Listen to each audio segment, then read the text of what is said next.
Why is this thing like 5 pages? And there are like 3 formatting errors on the first page. Oh my god. I can't. As someone who has been in the position of a hiring manager as well as a CV service provider, I have seen a lot of CVs.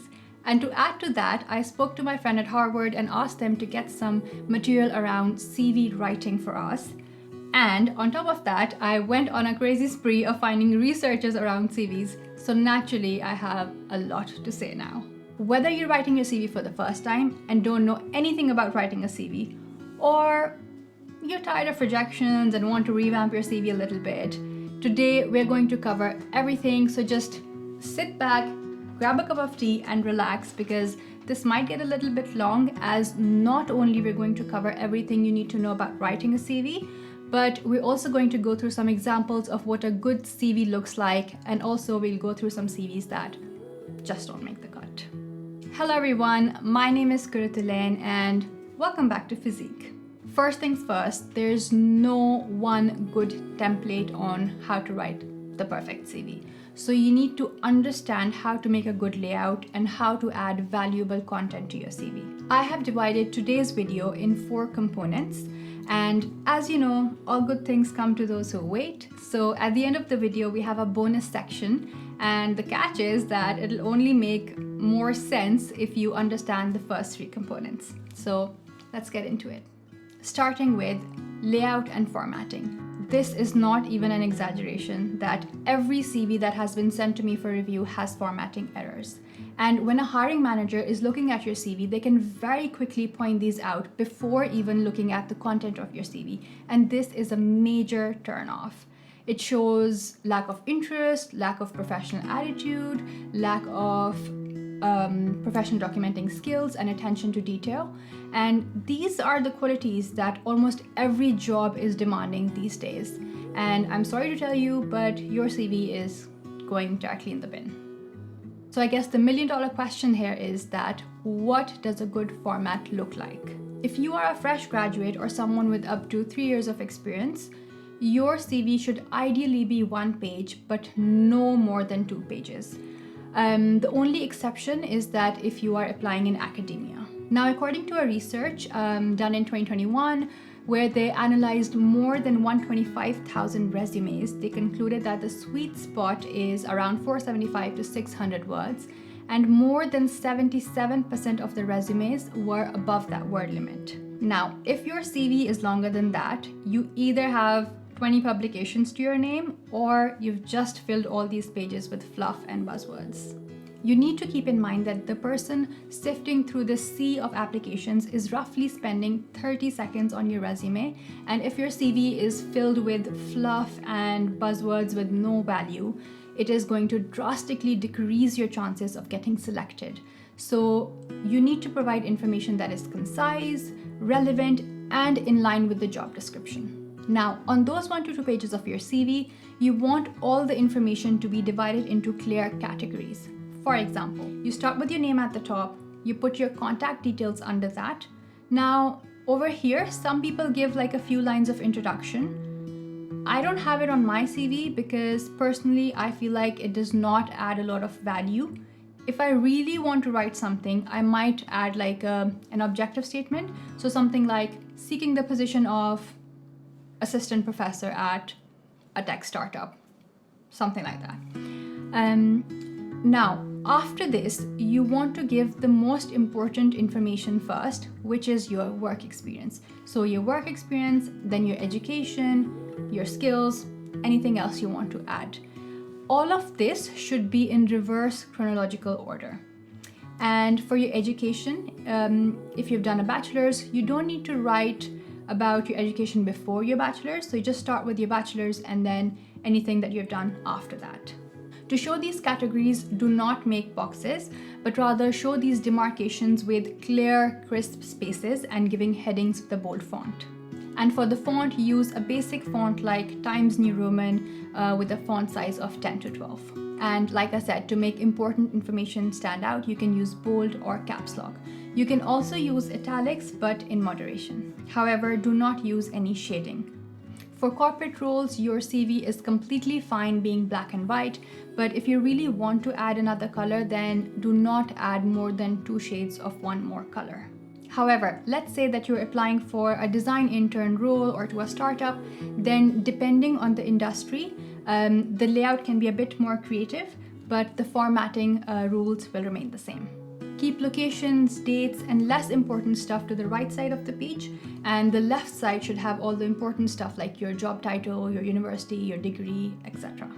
And when describing your experiences, use active verbs and sentence fragments rather than full sentences.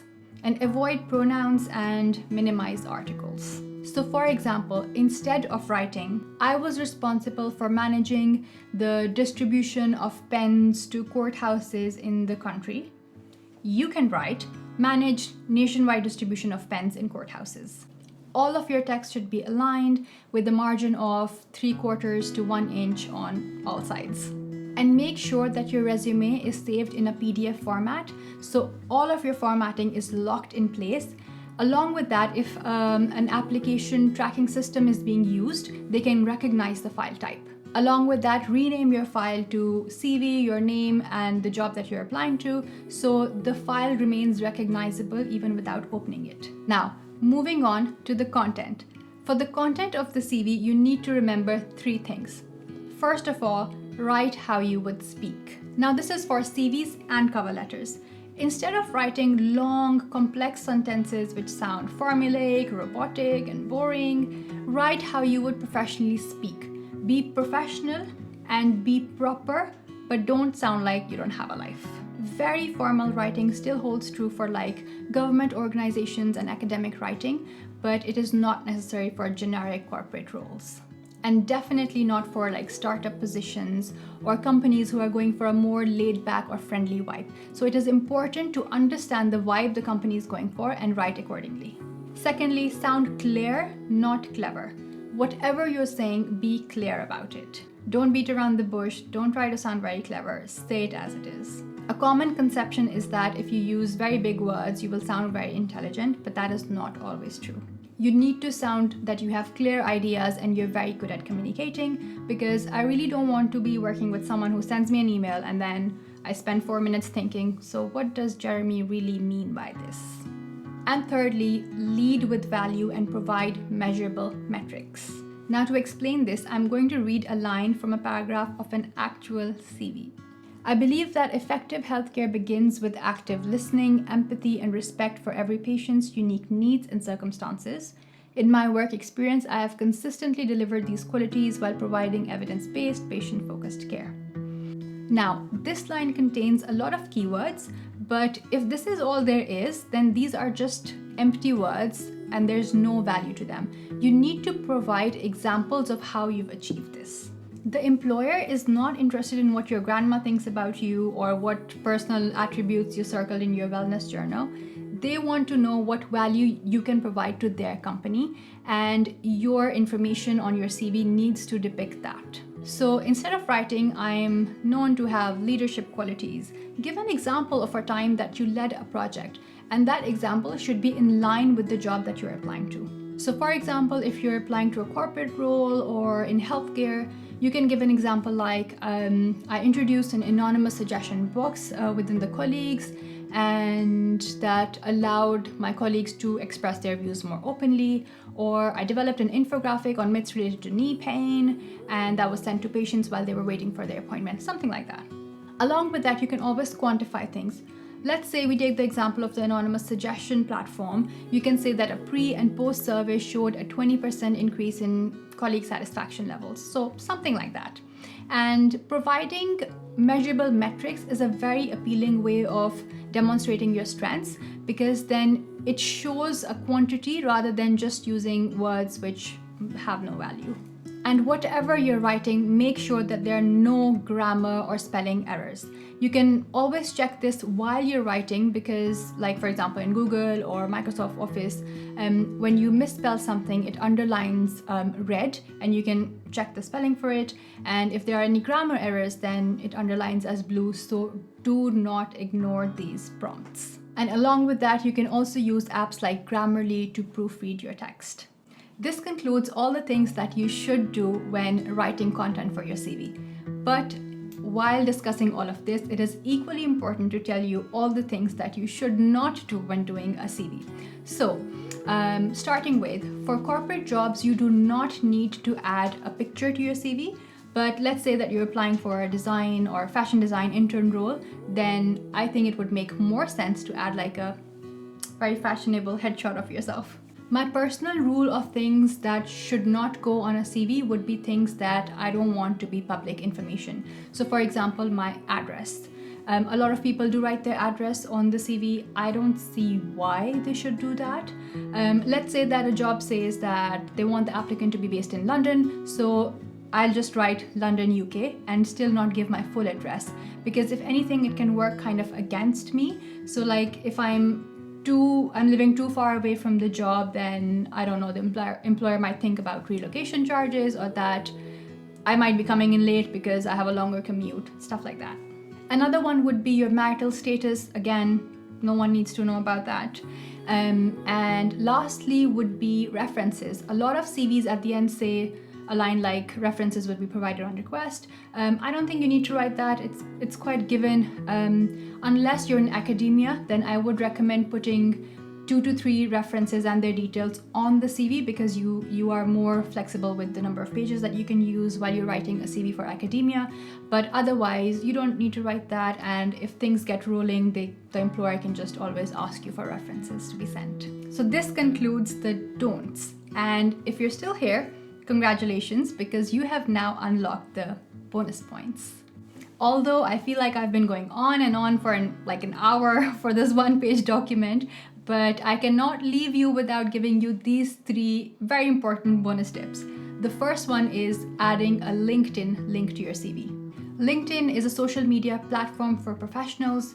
You make a profile, which is almost like an expanded version of your CV, and then other things that you do, your skills, your interests, etc., etc. Now, if you are active on LinkedIn and you're regularly posting stuff like, oh, I went to this seminar or this conference, or your connections on LinkedIn tell us that who you know or who you've worked with.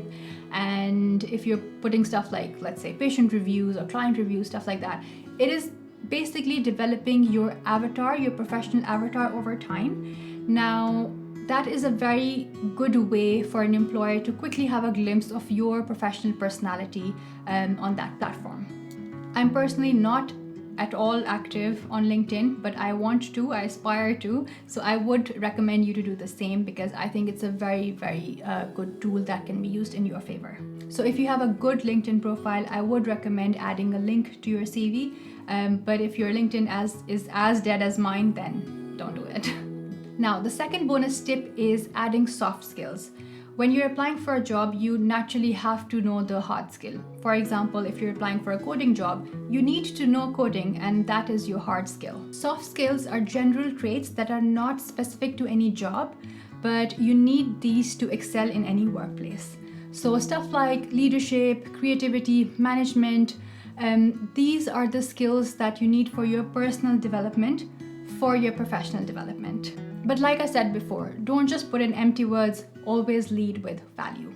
Moving on to the third very interesting and very important bonus tip is finding the right keywords. When applying for jobs online, especially for jobs which have a huge influx of applicants, application tracking systems are used to pick up the right resumes.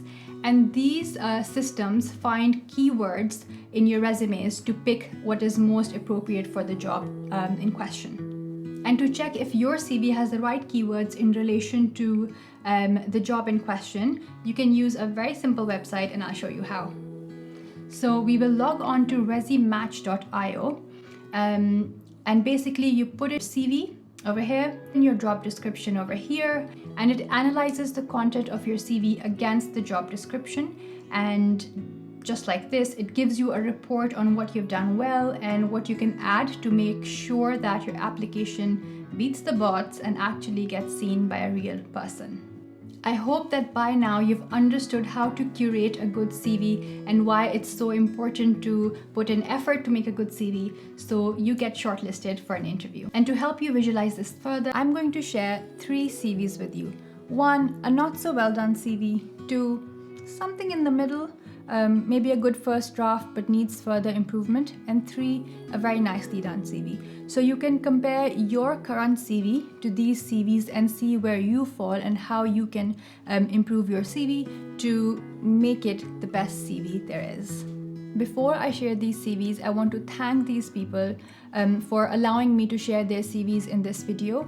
I think it will be a very good learning opportunity for everyone. The personal details like their names and anything that can be traced back to these people has been changed, but the format and all the information that was put in on the CV has been kept the same. The first CV that I'm going to share is RF Man. This is a not so well written CV. And before I critique this CV, I want to say that CV writing or these kind of corporate skills are something that are not taught in school. And over your experience of going to school, college, or even working, if you haven't had the opportunity or some way of learning of how to make a CV, you really don't know where to start. And it reflects in the CV quite a lot. So this is a really good example of how a lot of people make their CVs and how incorrect it is. Right, looking at the whole thing, my first impression is simply I don't like it. It's very, very, very substandard. The first thing is that it's very long. This thing is 3 pages. And just first glance things are that the formatting is out of place. There's no proper structure to it. There are random things bold, random things not bold. Random lines throughout the CV. Now, if I start looking into it, the first page, good that they've put their name big, bold on top, but that's probably the only good thing about this CV. Picture, absolutely not needed, especially if it's a very poor quality passport size photo, you don't want it on your CV. Contact information, yes, they're given their number, they've given their email address, good.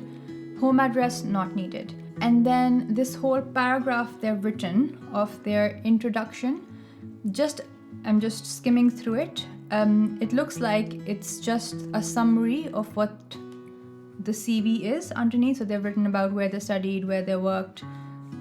If you've already written all of that down in points, you don't need to repeat the same information on top as well. You want to keep it as summarized as possible.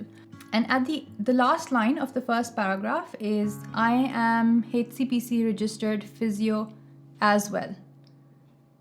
To be able to practice in the UK, the first requirement is that you need to be registered with the HCPC. If you're putting the statement that I am HCPC registered as well, this is not an optional thing that you need. This is not an additional or desirable. This is absolutely necessary. This shows that you either don't know that you need HCPC to practice, or you don't have very good proficiency in English writing. So both of these are huge weaknesses. You don't want to show your weaknesses even before you've had the opportunity of being seen or meeting a person in this organization that you're applying to. So all of this information has just put you down, has just decreased your chances of getting invited to an interview. Moving down, strengths and skills. Firstly, strength and skill is something that you don't need to put as the first thing. Secondly, you need to understand what strengths and skills mean. Active person, dedicated to work. I don't know how much of a skill this is. So you need to kind of understand what strength and skills means. And I'm not going to repeat again what I've said before about using empty words or how to provide value for your words. So all of that's done. That would apply over here. And moving down, academics.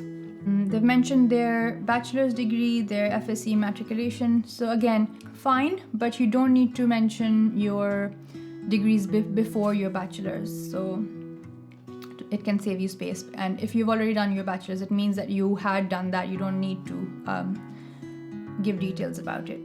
Then we have certifications. Now you can see that in academics, he wrote bachelor's, FSC, matric, and then in certifications, he has decided to number the certifications. So there's no formatting consistency in this thing. Right, coming down. So yeah, they've given 3 certifications or more. So after 3, there are these random 4 lines. I don't know why they're there.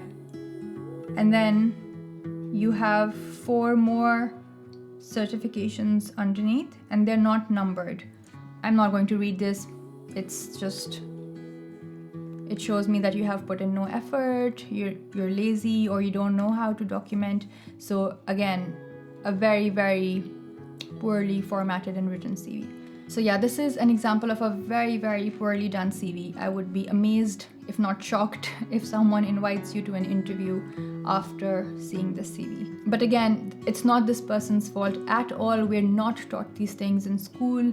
And unless you've been in a position or in an environment where you're exposed to be doing this kind of stuff, you really don't learn it. Or you make an active effort to learn this by watching videos like these. Only then you can know what's the right thing to do, what's the wrong thing to do, and what you should be doing. All right, moving on to the next CV, which is something in the middle. A lot of people have this kind of CV as well.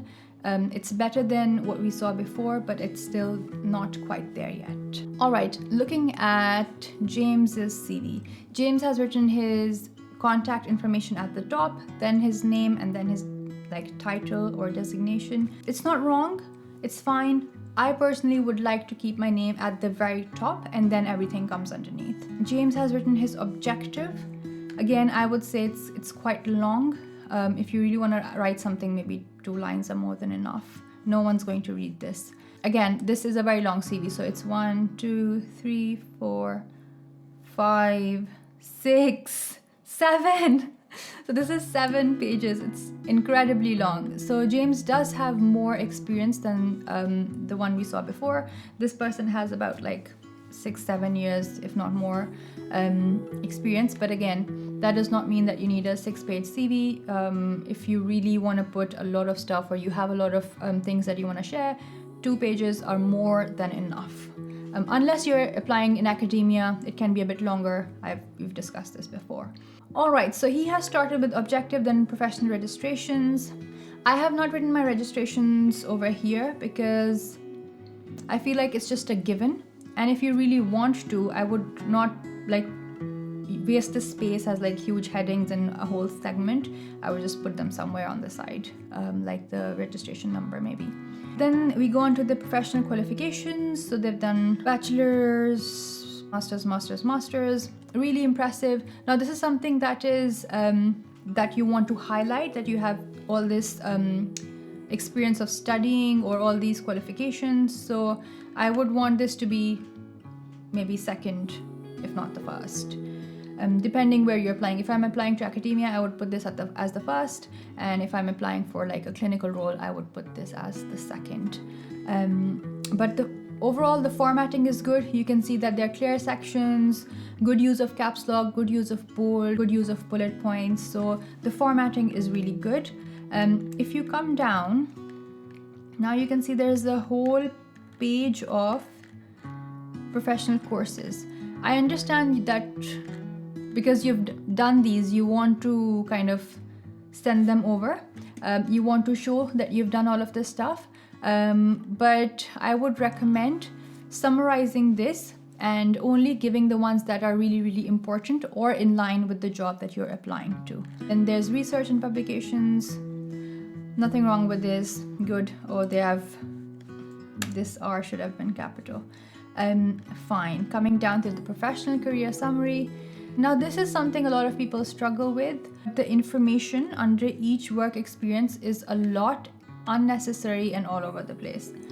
For example, if you look at the second point or the first point, undertake a thorough assessment of patients by carefully blah blah blah and record of them as per SOAP format. All right, and then you come down on this line and it says managing my own caseload, completing the documentation of records in SOAP format. So there's a lot of repetition and it just feels unnecessary. You don't need to give all this information. Under each experience, maybe like 4 to 5 points maximum. You don't need to write anything more than that. Same for the other experiences. It's just a lot of fluff. It's not necessary, and it's not going to increase your chances of getting selected. So what went well in this one was the formatting and the overall layout, but what didn't work was the information that has been put in. There's a lot of information, a lot of unnecessary information, and all of this unnecessary information is overpowering what's actually good in their CV, and it's not letting those good qualifications stand out. All right, now we're going to move on to our last and final piece that we're going to review, which is a very, very well done CV. So we're looking at Magda. So Magda is applying in academia. So first impressions, very neat, very clear, very distinct points. There are no long stories over here. So she has gone with her name, her contact information, where she's currently working. And then she's explained her education. Now, as you can see, this person has gone to Harvard and doing her PhD over here, and this person has written just 2 points.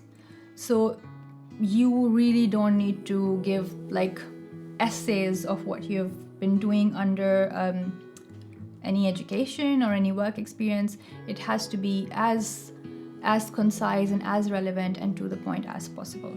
Right, so there's education, nice line, everything's clear, consistent formatting. All the important things are on one side, all the less important things are on the other side. Easy on the eyes, I can clearly pick out stuff what I need to see. Then there's selected grants and honors, there's work in progress, there's presentations, publications, teaching. Now you can see over here in skills, they've written proficient in statistical analysis and software. So it's not that I can use a computer. That's not a skill. They've written what their specific skill is. And they've mentioned their language. The languages, they're multilingual in the skill section as well. And just advanced French, conversation and reading, intermediate Spanish in reading, and Swahili basic. So this is one way of using, if you're bilingual or multilingual, this is how you can express that in your CV as well. Now, because this is academia, like I said, you can always have more pages. They have written the page number on each page and put their name as well, so things don't get lost. When you come down, you can put references on the CV and put their details, so the name of the person, the department they're working in, and their contact details. All right, I hope that was helpful. It's good to kind of see in practice everything that we have preached, how it translates onto an actual CV, so you can visualize it much better. And make a good basic draft, and then every time you're applying for a job, just tweak it a little bit to match that particular job description. The goal is that when they look at your CV, they should be thinking that this is exactly the person that we are looking for. And if you're applying in healthcare, our series on interview preparation would be very helpful to you, and they're gonna pop here. Let us know your thoughts and experiences in the comments below, and if this is the kind of content that you're interested in, then subscribe to our channel, and I'll see you in 2 weeks, same time, same place. Bye.